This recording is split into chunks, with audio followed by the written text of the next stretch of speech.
Happy Monday morning, everybody. Welcome back in to Morning JOX here after the holiday weekend. We hope you all had a very Merry Christmas and getting ready for a wonderful New Year, hopefully this week. But we're excited to be back here with you. So we will be with you today, tomorrow, and Friday. So we will be out on Wednesday and Thursday this week for New Year's, as I'm sure a lot of you will be doing the same. But excited to get back here for a couple of days because we have a couple of days to talk about four very important college football games.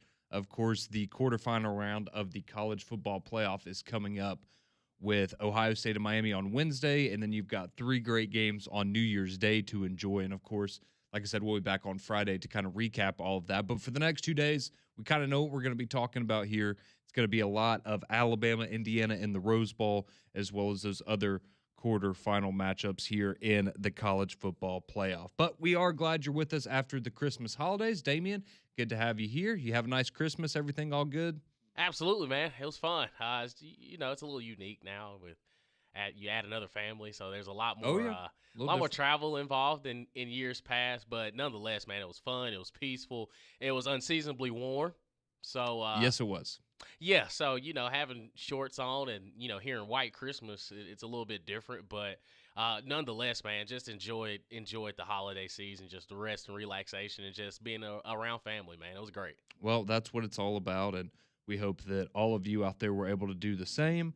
And a little unseasonably warm, but the good news is it's going to be cold now, so it'll feel like Christmas this week, even though it was last week. But that's neither here nor there. But all right, well, let's get into it because we do, again, only have a couple of days to really dive in and cover a lot that's going on, not only what happened over the Christmas holidays, but also looking ahead to what's coming up in just a couple of days. But we'll start with Alabama and Indiana because, of course, that's the one that most of us are looking forward to. So 3 o'clock on Thursday there on ESPN, and we'll get the first injury report for that matchup tonight. So that'll be interesting there to hear because I think kind of the big could be available against Indiana coming up on Thursday because obviously he's a huge part of that defensive front for Alabama, and he's been out for some time now, and it's just good to, based on what we had heard maybe going on with him, it's good to hear that he's going to be back out on the field, or at least he's out on the practice field now, and that seems to be in the past for LT Overton. So that's very good news to hear for him. You also found out that Kevin Riley, he's back on the practice field as well. So this is what we kind of talked about going into the first playoff game, right, was how much healthier would Alabama be, and clearly you saw a big difference in Oklahoma compared to what you had seen in Atlanta against Georgia in early December. And so now it looks like this extra 10 days or so for Alabama, only helping them get more and more healthy. I know Kane Womack even was talking to the media yesterday and said this is the healthiest that they've been in quite some time now, even over the Oklahoma game. So that's very, very good news there for Alabama. What may not be good news for Alabama, typically teams that don't run the ball well, this isn't good news. It is supposedly going to be rainy on Thursday out in Pasadena. It's going to be warm, though. It's expected that around the 3 o'clock kickoff, you're going to have temperatures in the mid to high 50s, and then by the end of the game, the temperature will actually have risen up into the low 60s most likely, but they are expecting inclement weather. It's going to be overcast and expecting, according to James Spann, periods of rain during the game there. So just something to keep an eye on. It's not going to be the potential of snow or anything like we thought there might be in Norman for that game against Oklahoma, but certainly something to keep an eye on there and to make note of heading in to that game. Well, let's hear from over the weekend, Ty Simpson. This clip kind of making the rounds here, and I thought this would be a good way to kind of kick off the week here. Just Ty Simpson, what is his mindset? What is he thinking going into this big game? Because we heard him after the win over Oklahoma. You felt like that swagger maybe was back a little bit, right? Kind of taking a shot at the media. Hey, we appreciate you guys. You guys helped us out because y'all all wrote us off, said we shouldn't be here or we didn't have a chance to win this game. And so the media kind of motivating Alabama going into that first game against Oklahoma. Well, is it going to be the same this time against Indiana? This is Ty Simpson the other day on this team's mindset heading into Indiana's matchup on Thursday.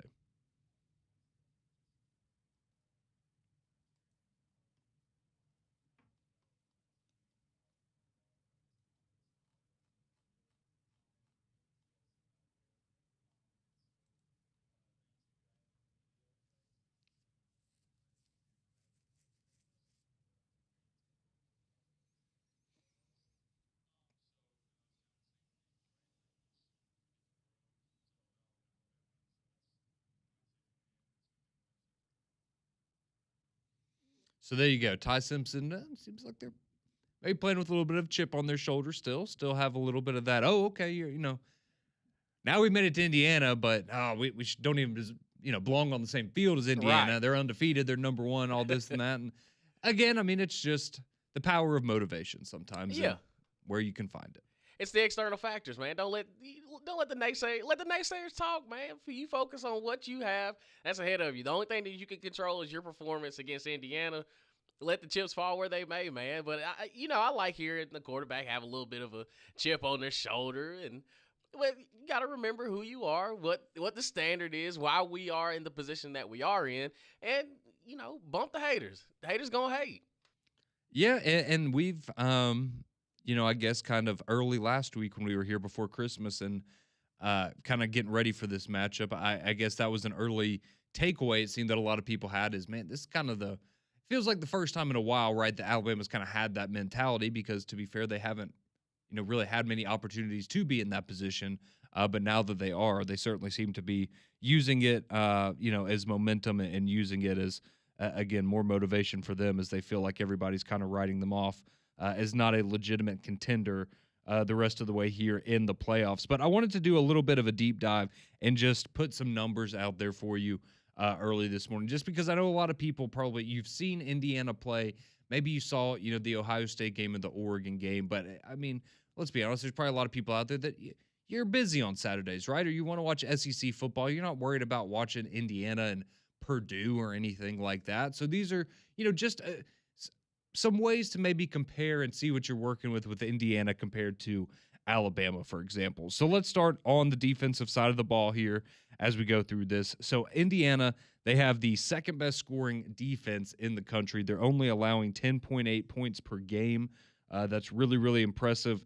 Comparison, Alabama, they are 13th in the country in scoring defense. They're giving up 17.9 points per game. So Alabama giving up about a touchdown more per game. Yes, obviously you would go and look at who Indiana played and go, okay, well, maybe that's a measure of the competition that they played. And to a certain degree it is because they played a lot of bad teams. But they're really good defensively. I don't care who's on your schedule. When you're holding teams to an average of about 10 points a game, that's really, really good regardless of what it is. So Indiana, not going to let you score a lot of points. That's kind of been their thing this year. I mean, you go and look at the Ohio State game, that was a 13-10 kind of a game, right? So they're not uncomfortable if that's the kind of game they have to play. Look at Iowa earlier in the year. They've had some games like that where that's how they've chosen to win the game. Indiana, they also have a really, really good run defense. They're only giving up 77 rushing yards per game this year on the ground. So that's very, very impressive. One of the best teams in the country against the run. But Alabama does have a better secondary, just going by the numbers.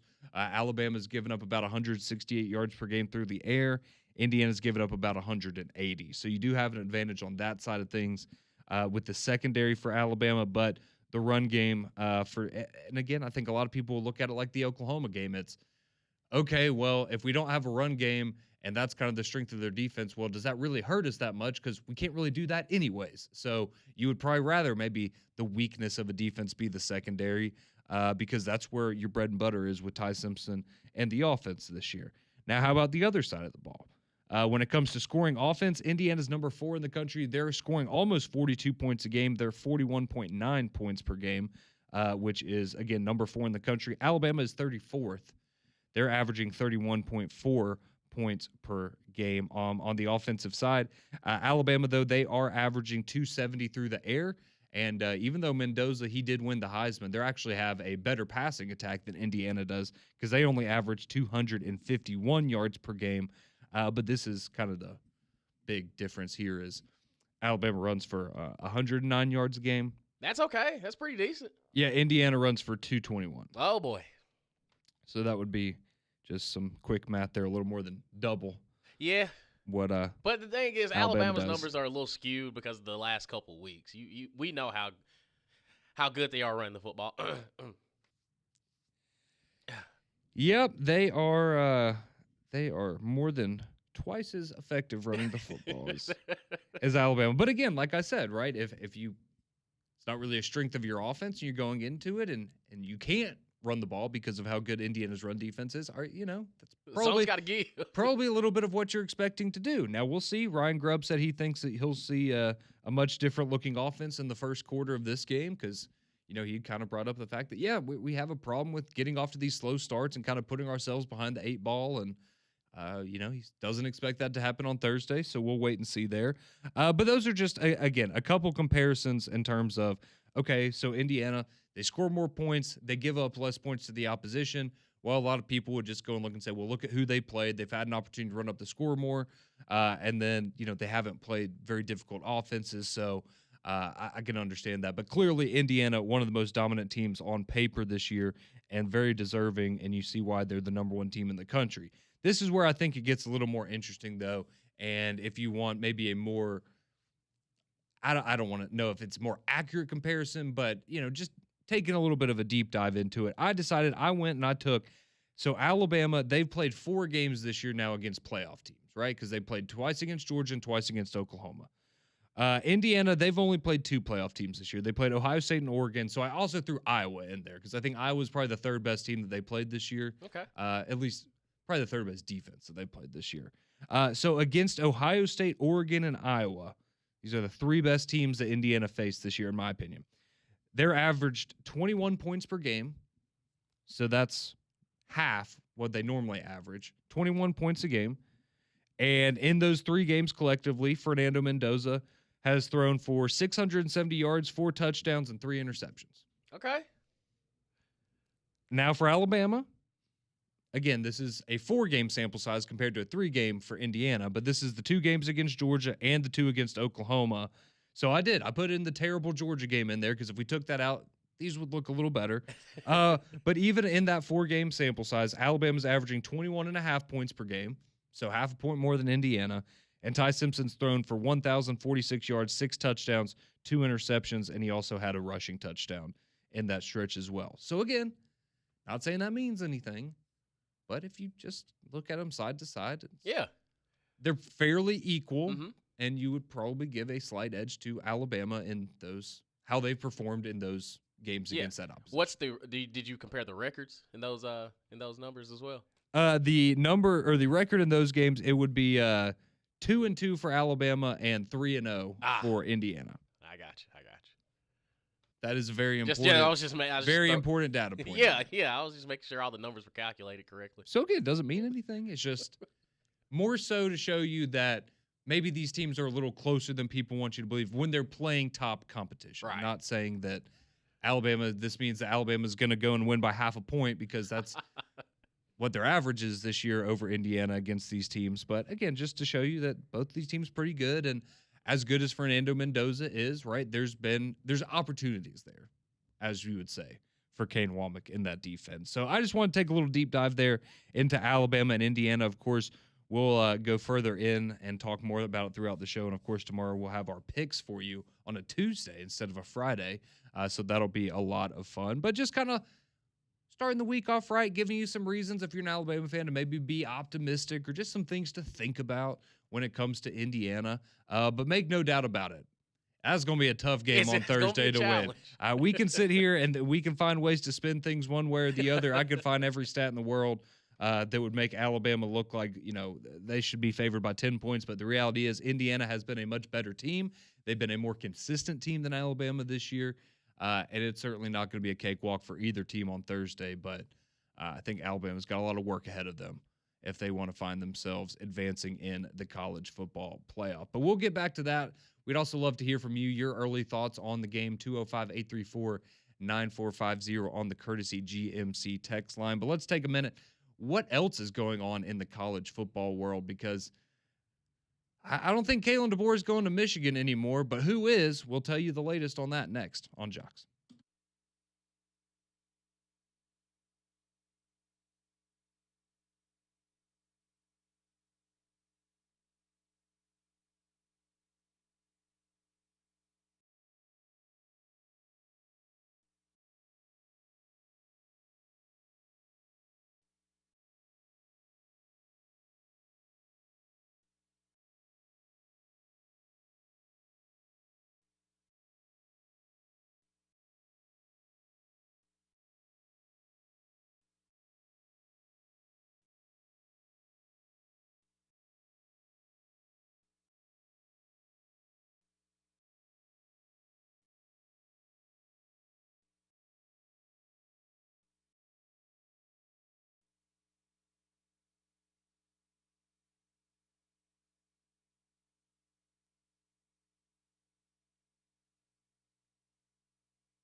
Welcome back into Morning JOX here on your Monday morning. Conrad Van Order and Damian Mitchell here with you, as these will be our final two shows of the 2025 year.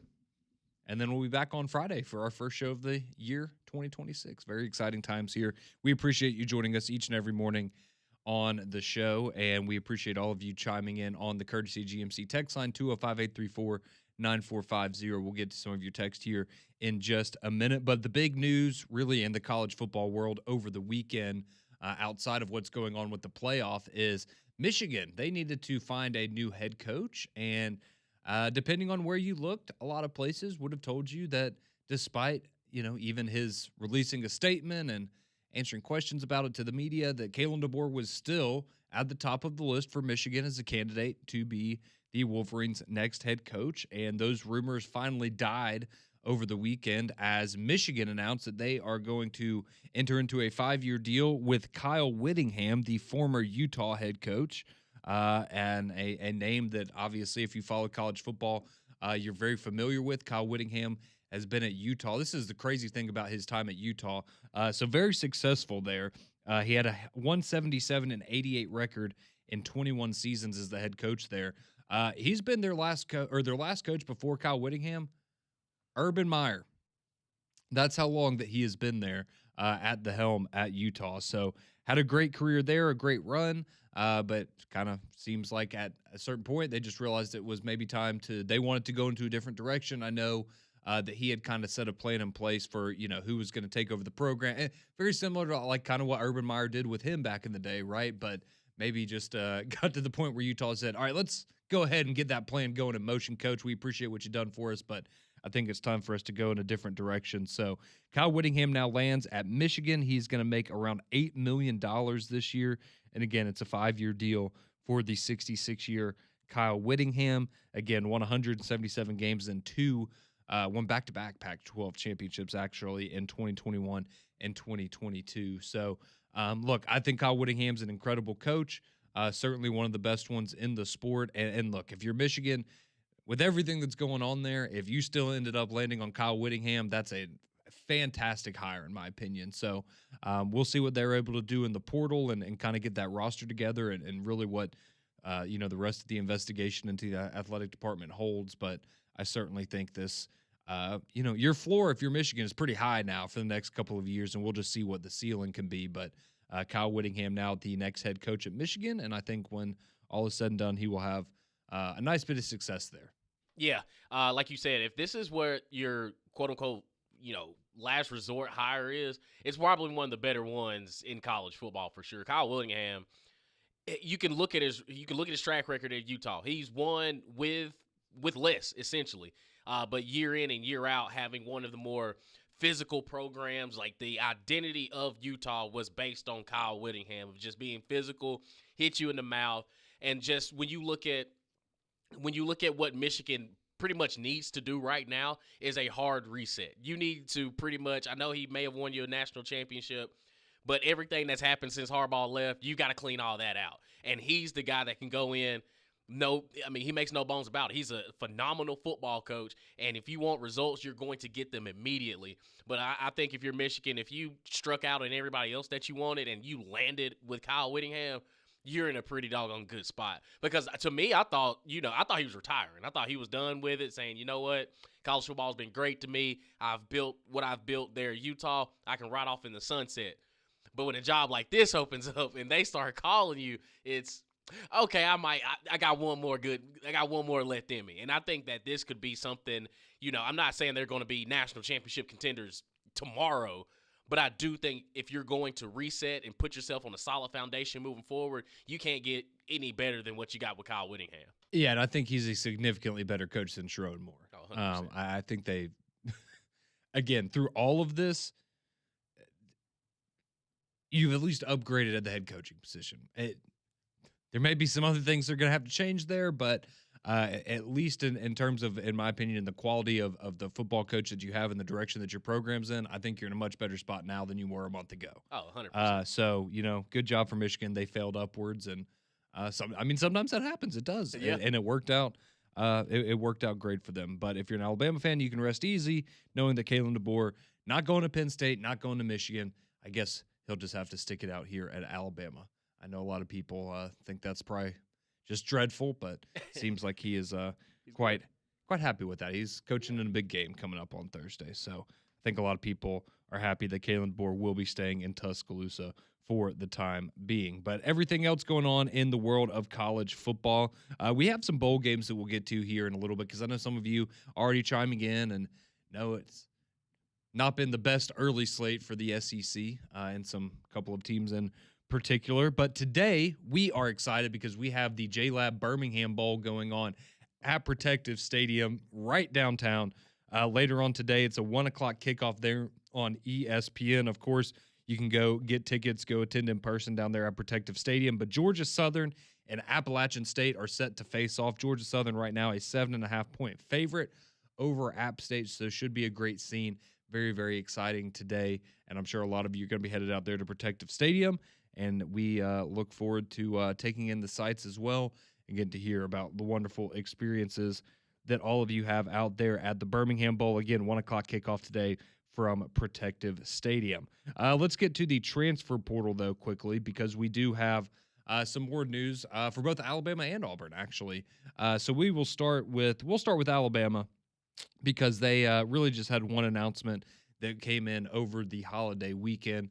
But for Alabama, that is safety Cameron Howard. He has announced that he is going to plan to enter the transfer portal. Remember, that opens up on January 2nd, so that's Friday is when that officially is going to be opening up for this year's portal cycle.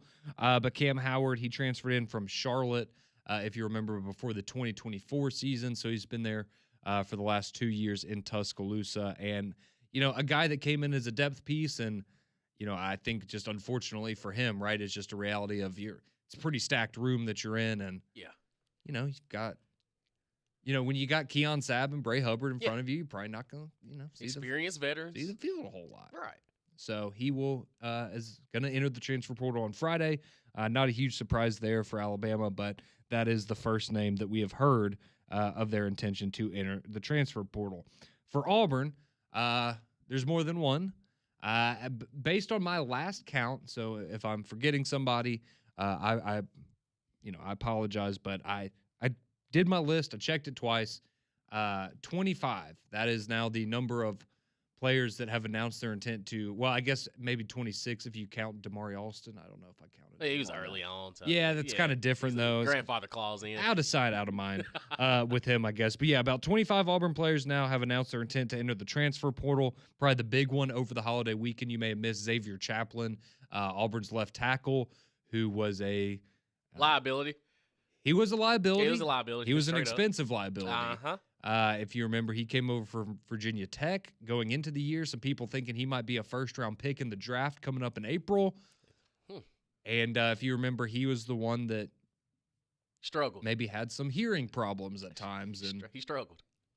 Just that's what Hugh Freeze said. He had some hearing problems. Yeah. And so they had to get that checked out. Those false starts were adding up. And yeah, so Xavier Chaplin, he's going to be entering the transfer portal, so he will be taking his talents elsewhere for next season.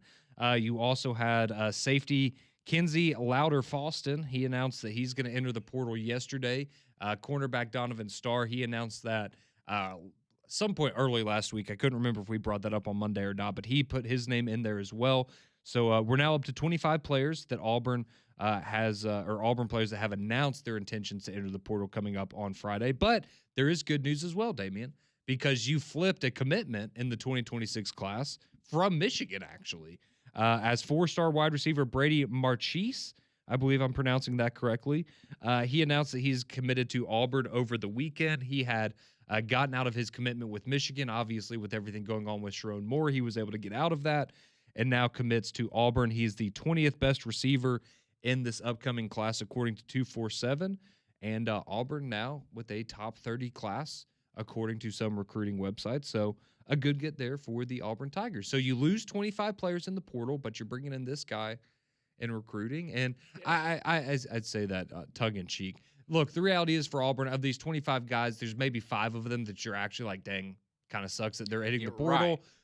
I mean, your 5-7 football team the last couple of years, let's be honest, I know you get attached to them. You remember when you recruited them, and you want these guys to stick around, but you're not winning with them. So That's and that has been a topic of discussion over the holiday season. Was, man, all these guys that are hitting the portal. I hear the names, but then when I start to ask questions of, okay, look at this in totality. Like look at what's going on right now. It's a 5-7 football team. These guys played under the old regime for 3 years. New coach coming in, there has to be change. No ands, ifs, or buts about I it. know Perry Thompson was a 5-star coming out of high school. Looks the part, but What did he really do for you the last 2 years? It's like, man, we're losing these big name guys. And like, I understand that Caden Lees, Robert Woodyard, guys that you felt that, okay, if they stay for another year, we could possibly see them grow a little bit more. But then I started, to really look at the totality of it all. You got to clean some stuff up. Like, Absolutely. You have to. And also, you got to look at it from this perspective, financially. You can't keep everybody. No. And to your point about Xavier Chaplin, you thought he was a home run when you got him out of the transfer portal. Then he plays, and it's, how much did we give this brother? And he said and we heard that he was a potential first-round pick. He played himself out of that during watching the games that he played in. So, yeah, the names look heavy. I mean, Malcolm Simmons, I get it, but when you look at how it has to change. Like, if you want to truly move forward, you've got to gut the stuff that's out. Like, you just got to start weaning people out. Alex Golesh comes in and says, hey, it ain't going to work. These are the things that we need to do. These are the things I'm looking for. You either in or you're out. There's no in between. So I understand the list of names may be surprising, but if you're truly set on moving forward, you got to cut some losses somewhere. And especially in that receiver room, it takes a lot of money to keep Cam Coleman. There's no ands, ifs, or buts about it. It's going to take a lot to keep him around there. So you have to sacrifice in a lot of other areas, and this is kind of the result that you got to get. Well, I was about to say, would you rather have, let's say, and I'm not saying that this is, exactly the negotiation that's going on, but okay, would you rather have Perry Thompson and Malcolm Simmons or Cam Coleman? Right. Pretty easy. Like, I know it's 2 versus 1, but like pretty easy for a lot of people. So, again, look, I understand there's a lot of names on that list. I understand there's a lot of people that are going to take that and run with it and take their shots at Auburn. But again, I would say the same thing about a coaching staff, right? It's, why are you so attached to these guys that didn't win any? Like, I'm not saying that you don't have good coaches and stuff, but it's just, you get so attached to people because you want to see them. And I get it. You want those to be the guys that bring success to the program, but maybe there's a reason that you're not having that success, and having a clean slate is not always the worst thing. So Auburn's certainly going to have some work to do in the portal, but that's also what we would call opportunities to bring in guys with a lot of talent, and maybe guys that are just as talented as who's walking out the door, but you're paying them half as much, right? Because you're not having to overpay these guys like they were very clearly doing last year while they were in win-now mode. So that's kind of your latest transfer portal news there. Again, one name in for Alabama right now, certainly going to grow whenever their season does come to an end. But Auburn, they're now up to 25 guys expecting to enter the portal coming up this Friday. But we have to look at what else is coming up this week, because outside of Alabama and Indiana, we do have 3 other fantastic college football playoff games to talk about and break down for you. So we're going to do that on the other side, as well as get to your text messages, 205-834-9450. We'd love to hear from you on the Courtesy GMC text line as we roll along here on Morning JOX.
Welcome back into Morning JOX here on your Monday.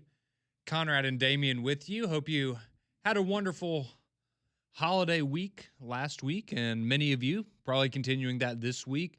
Not a lot of people on the road this morning. I know we get here early, but hopefully a lot of you enjoying an extended holiday season with New Year's coming up on Wednesday and Thursday. So again, we will be here today, tomorrow, and Friday. We will be off Wednesday and Thursday for New Year's, and hope everyone has a great time celebrating the new year and also stays nice and safe. But while we are here, especially for the next couple of days, it's going to be previewing the quarterfinal round of the college football playoff. And then, of course, on Friday will be kind of our reaction, what's coming up next in the semifinals, how many SEC teams will we have in the semifinals with an opportunity to continue to compete for a national championship, and will Alabama be amongst those teams, or will Indiana put an end to the 2025 season for the Crimson Tide? But want to get to some of your text here on the Courtesy GMC text line, because we do appreciate all of you chiming in each and every day here on the program.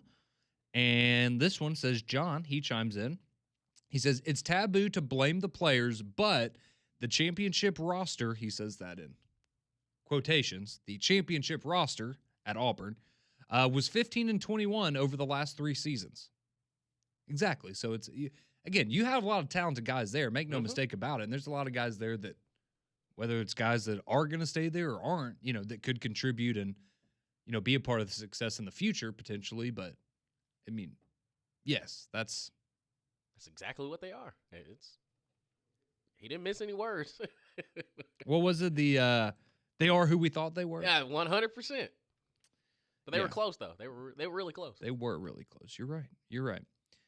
This text rolls in. It says, see, but of the 25, how many had played significant snaps? And see, that's the other part of this, right? Is, wow, yes. If you, again, I would ask any Auburn fan, if you looked at the 25 names on that list, there's probably 4 or 5 for every Auburn fan that would really go, oh man, I'd really like to keep those guys.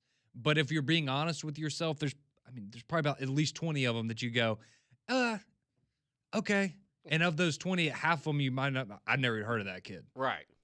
Or, he's still on the roster. Oh, I thought he transferred last year, right? There's a lot of that, and there's a lot of that on every roster, though. But again, that's kind of our point is, just because you look at how many names have entered the portal for Auburn, it's not all doom and gloom. In a lot of ways, it could be a good thing, right? And kind of clearing and opening some spots for more talented guys to come in, or guys that fit Alex Golesh's system and what he wants to do. Let's see. This text says, are the Gumps going to pay $1 million for Auburn's wide receiver 3? I guess he's talking about Malcolm Simmons. I haven't heard that, but maybe so. I guess he was on, I don't know. I guess him and Sedarian Morgan were doing like an Instagram live or something over the weekend, and whatever. Yeah, the old high school teammates catching up, just having some fun. You know what the kids are doing. You know what these kids are doing nowadays. I think Malcolm Simmons may have said RTR, allegedly. And see, now we've got people. Yes, we know what happened in the past with Malcolm Simmons. We're not bringing that back up. Thank you for that. This text says, it says the stadium turf is trash out there in Pasadena. The weather is going to hurt us at the Rose Bowl if it rains. Yeah, I would say if you can't run the football, rain typically doesn't benefit you much. If you're Alabama, certainly going to be something that they have to contend with out there, based on the early weather reports that we're getting from our buddy James Spann. Let's see. Don chimes in this morning. He says, good morning, guys. I hope you and your families had a blessed Christmas. He says, according to Tom Loy, it sounds like Cam Coleman is coming back to Auburn, also with the new wide receiver commitment, the one we were just telling you about, the flip from Michigan. He says Auburn is now 29th in the 247 rankings and not finished yet, according to what Don's hearing. So, hey, they're not finished yet. No, not at all. The portal opens Friday. Who knows? It does open on Friday. It's opportunity knocking, Damian. That's what that is. Yeah, Byron Brown is his name. Maybe so. Allegedly. Maybe so. This text comes in. It says, do you think they will use Kevin Riley this week against Indiana? Or do you think Daniel Hill and Kevin Riley will get more playing time? They would be a perfect 1-2 punch. I would certainly think, if Kevin Riley is healthy, and he seems to be, he's healthier because he's back practicing, I would think that they would. Again, it's just been very interesting, kind of how they use the running backs. It's kind of hard to tell on a week in and week out basis who's gonna, because it felt like for a while Daniel Hill had the momentum, and then that kind of went away, and then we saw what Jam could do against Auburn, but then he got banged up, and so it's yeah. Uh, I wish I could tell you what that rotation's going to look like, but I would think if Kevin Riley's healthy, he's going to see the field. It's just a question of how much. And is AKD still a guy that they want to get some snaps to because of his explosiveness? And it's going to be interesting to see how they kind of piece together that run game on Thursday, because they're going to need something. And then Tyler from Jimson texting says, "Is it true that LT Overton is back for the Rose Bowl?" It is true. He has been back at practice, and he is expecting. As far as everything I know, it looks like he will be available on Thursday, but he's back at practice nonetheless. So that's certainly a good sign there for Alabama and LT Overton. But we will just have to wait and see on Thursday. And somebody says, we can't keep saying it just means more until we can start winning some of these crappy bowl games. Hey. It does mean more, man. Just to other people. But I will say, the Virginia-Missouri game, I did not enjoy it all. And also, Eli Drinkwitz. I don't care if Ahmad Hardy is begging for air. For him not to be on the field on the fourth down play, that is coaching malpractice. The only postseason wins that the SEC has was against another SEC team. That's actually not true, because Ole Miss beat Tulane. Exactly. Yeah. But that one doesn't really count a whole lot either. It doesn't. Doesn't feel good. And then LSU just it's been a crazy year for LSU. And I think that bowl game kind of summed everything up for them. It's just been one of those years. I know. Lane Kiffin didn't even want to stay to the end. It's really sad to see that. It's like, I don't know who these players are, but these are not going to be the same guys I'm coaching this time next year. I've seen enough. Also, get Connor Wigman's agent on the phone. But we can fix this. Not a season that many LSU fans will remember fondly for a number of reasons, and certainly a very fitting end, losing to Houston in comeback fashion. But good job for Houston. They had a good year. They did. They had an impressive year. They did. And I'm figuring out, I think there's a thing. I like these Texas A&M quarterbacks when they go somewhere else.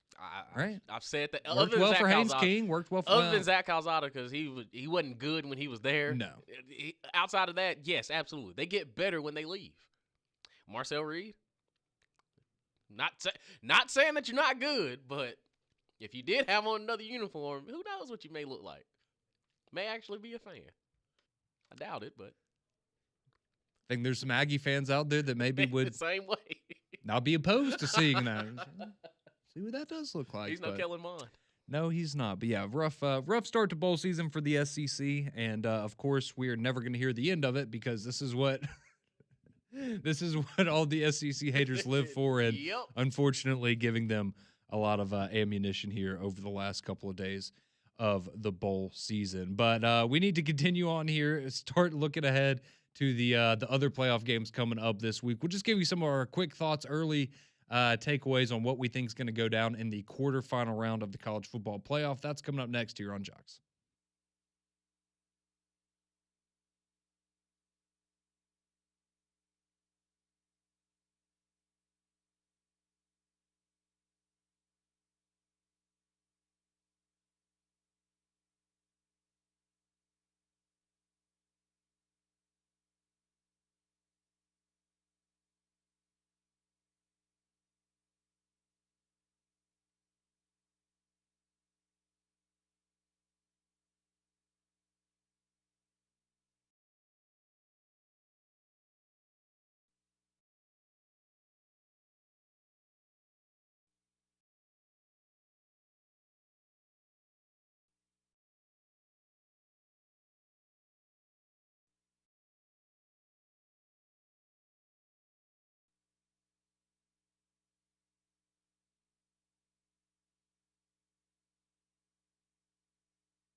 6:50 here on Morning Jocks. Damian Mitchell, Conrad Van Order here with you for a few more moments as we get you set for McElroy and Kublik in the morning. Let me tell you about our friends at Hometown Roofing and Restorations. Trust the experts for your roofing needs. With over 1,200 roofers in the Birmingham area, make sure you call someone you can trust. That's my guys at Hometown Roofing and Restorations. Family-owned, grounded in faith, and community-oriented. Their customer satisfaction focused with your needs in mind, and you can count on honest communication. The goal is to get it right the first time. If it's an insurance claim, call Hometown. They'll take the ball for you, so you don't have to worry about the red tape and the back and forth with the insurance companies. Only top quality materials. Hometown is certified with 2 of the best national brands of shingle, and they offer lifetime warranties as well. Financing available.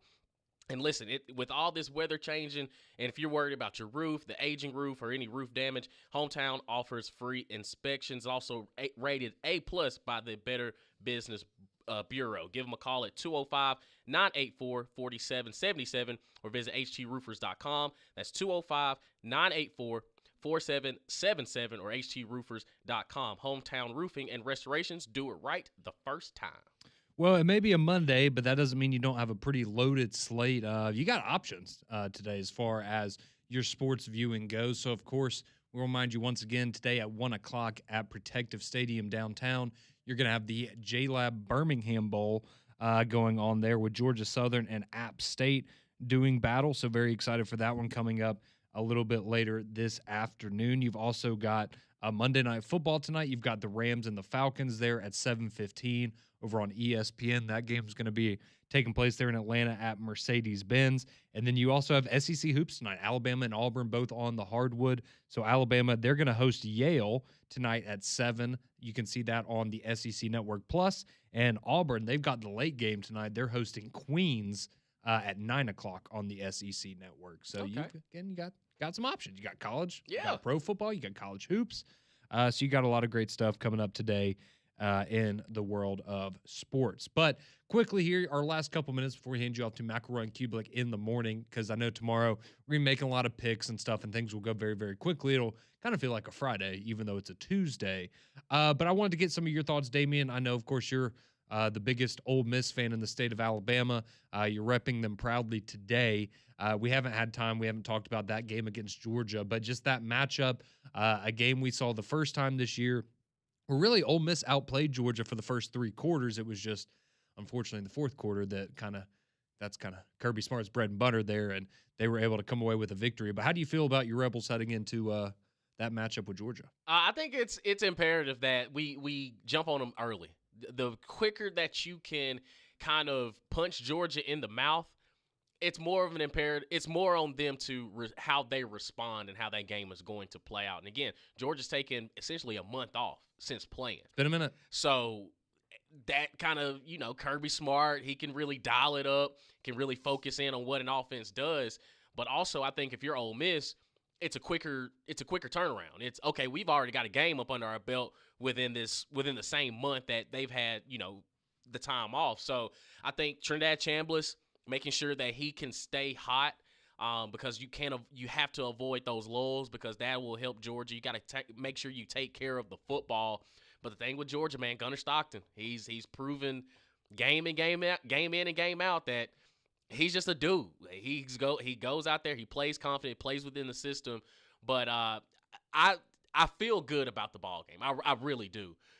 But the biggest thing is Ole Miss has to jump out on them early. And if Keywan Lacey is healthy, he will be the X factor, because if they can line up and run the football and be effective with it, it leans more in favor for Ole Miss to pull off the upset down in Louisiana. It is worth mentioning that last year, every team that had a first-round bye, they did lose their first game. So we'll see if that trend continues. Come on now.